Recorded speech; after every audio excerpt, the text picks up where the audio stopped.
Hello students, मेरे पिछले video में मैंने आपको बताया था कि एल्काइल हैलाइड कितनी प्रकार की केमिकल रिएक्शंस प्रदर्शित कर सकते हैं। तो हमने देखा था कि 4 कैटेगरीज में डिवाइड किया गया है इसकी केमिकल रिएक्शंस को। पहली कैटेगरी थी प्रतिस्थापन अभिक्रियाओं की, दूसरी थी विलोपन अभिक्रियाओं की, और तीसरी थी अपचयन, और चौथा था मेटल्स के साथ रिएक्शन। तो आज की वीडियो में मैं लास्ट वाली 2 जो कैटेगरीज हैं उनको डिस्कस करने जा रही हूँ। पहली 2 कैटेगरीज को हम बाद में डिस्कस करेंगे। तो तीसरी श्रेणी में हमने देखा था कि एल्काइल हैलाइड जो हैं उनकी अपचयन अभिक्रियाएं हैं। एल्काइल हैलाइड का जब नवजात हाइड्रोजन नेसेंट हाइड्रोजन के साथ अपचयन यानी कि रिडक्शन करवाया जाता है तो एल्केन बनते हैं, साथ में हैलोजन एसिड्स बनते हैं। ये नेसेंट हाइड्रोजन आएगी कहाँ से? ये आएगी धातु और एसिड की रिएक्शन से। तो यहाँ जो रिएजेंट हम नेसेंट हाइड्रोजन प्रोड्यूस करने के लिए यूज़ कर सकते हैं वो है या तो ये वाला पेयर ले लीजिए मेटल और एसिड का, या ये वाला ले लीजिए, या फिर ये ले लीजिए। साथ में आप एक और चीज़ यूज़ कर सकते हैं, मतलब साथ में नहीं, आइदर दिस और दैट, कि सोडियम और इथेनॉल की रिएक्शन द्वारा भी हम नेसेंट हाइड्रोजन प्रोड्यूस कर सकते हैं। तो एज अ होल मैं क्या कहूँगी कि एल्काइल हैलाइड की रिएक्शन जब धातु और एसिड से करवाई जाती है, या एल्काइल हैलाइड की रिएक्शन जब सोडियम धातु और इथेनॉल से करवाई जाती है, तो एल्केन और हैलोजन अम्ल प्राप्त होते हैं।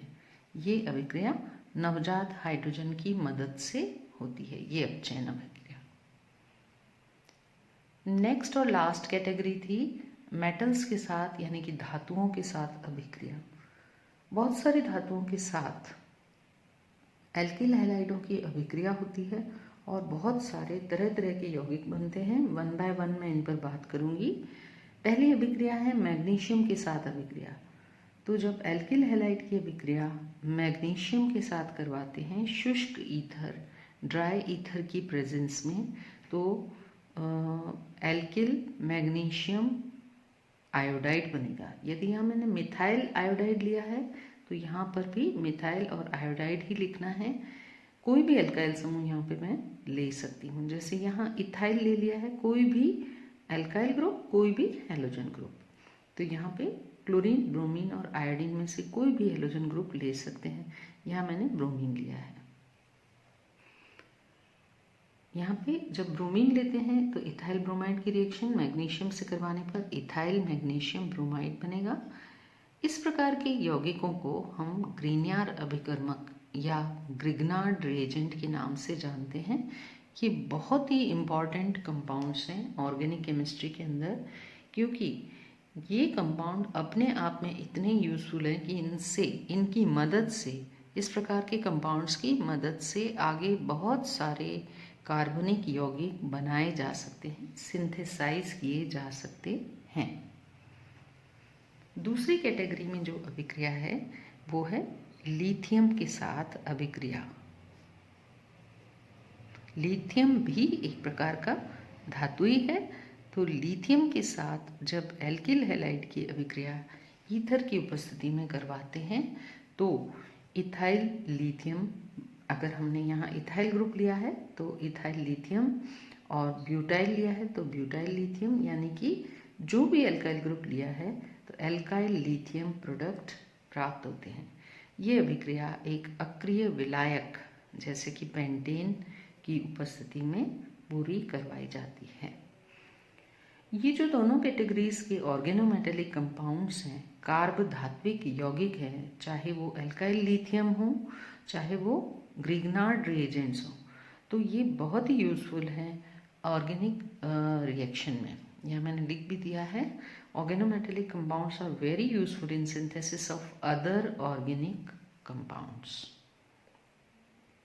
यानी कि इसकी मदद से अन्य कार्बनिक यौगिक संश्लेषित किए जा सकते हैं। नेक्स्ट रिएक्शन जो धातु के साथ हम करवा सकते हैं वो है सोडियम धातु के साथ अभिक्रिया। तो जब एल्किल हैलाइड को सोडियम धातु के साथ अभिकृत करवाते हैं तो एल्किल हैलाइड के 2 अणु और सोडियम के 2 एटम्स दोनों की रिएक्शन होती है ड्राई ईथर, शुष्क ईथर की प्रेजेंस में।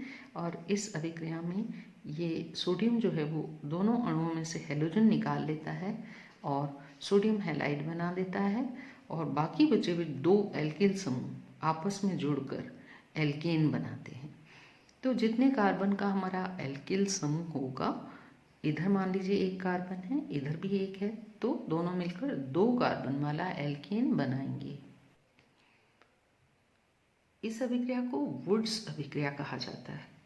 यहाँ मान लीजिए मैंने इथाइल समूह लिया है, तो 2 कार्बन ये और 2 कार्बन ये मिलकर 4 कार्बन वाला आपको एल्केन देंगे।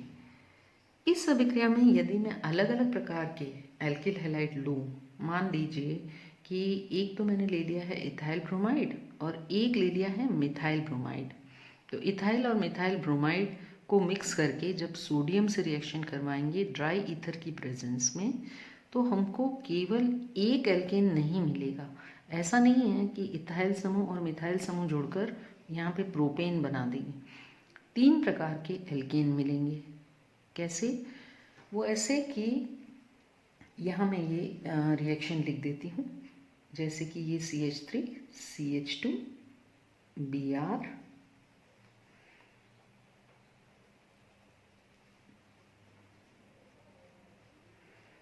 ये देखिए मैंने यहाँ 2 प्रकार की एल्काइल हैलाइड लिया है। 2 प्रकार का एल्काइल हैलाइड यूज़ करने पर 3 प्रकार की एल्केन बन सकती है। जब मिथाइल मिथाइल से जुड़ेगा तो एथेन बन सकता है, जब मिथाइल इथाइल से जुड़ेगा तो प्रोपेन बन सकता है, और जब इथाइल इथाइल से जुड़ेगा तो ब्यूटेन बन सकता है।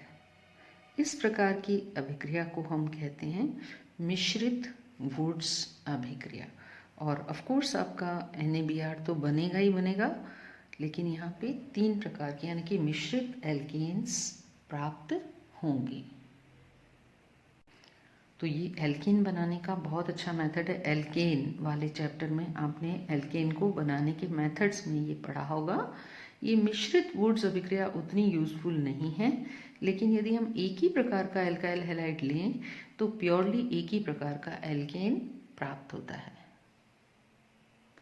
नेक्स्ट रिएक्शन है कि एल्काइल हैलाइड जब जिंक के साथ अभिक्रिया करता है, जिंक भी एक धातु है, तो डाई एल्काइल जिंक डेरिवेटिव्स बनते हैं जिन्हें फ्रैंकलिन रिएजेंट के नाम से जाना जाता है।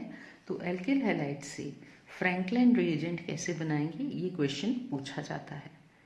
तो इस प्रकार से ये ईथर की प्रेजेंस में एल्किल हैलाइड के 2 अणु और जिंक के 2 अणु मिलकर फ्रैंकलिन रिएजेंट बना सकते हैं। अगेन ये जो डाई एल्काइल जिंक डेरिवेटिव जिसे हम फ्रैंकलिन रिएजेंट कह रहे हैं, ये भी इम्पॉर्टेंट है आगे अन्य ऑर्गेनिक कंपाउंड्स बनाने में। And the last reaction is with lead sodium alloy. Lead sodium मिश्र धातु से जब आपकी इथाइल क्लोराइड की रिएक्शन करवाते हैं, यहाँ मैंने मेंशन किया है स्पेशली इथाइल क्लोराइड ही लेना है। तो जब इथाइल क्लोराइड के 4 अणु लेड सोडियम के मिश्र धातु के 4 अणुओं से हाई प्रेशर पर अभिकृत करवाए जाते हैं तो टेट्रा इथाइल लेड बनता है। टेट्रा इथाइल लेड जो है वो बहुत ही इम्पॉर्टेंट एंटी नॉक कंपाउंड है पेट्रोल के लिए, यानी जिस गाड़ी में पेट्रोल भरेंगे उसके इंजन के लिए ये एंटी नॉक रिएजेंट की तरह काम आता है टेट्रा इथाइल लेड। तो आपने देखा कि कितने प्रकार के धातुओं से एल्किल हैलाइड की अभिक्रिया हो सकती है और कितने प्रकार के कार्ब धात्विक यौगिक बन सकते हैं। आई होप आपको ये टॉपिक अच्छी तरह समझ में आया होगा। Thank you very much. Have a nice day.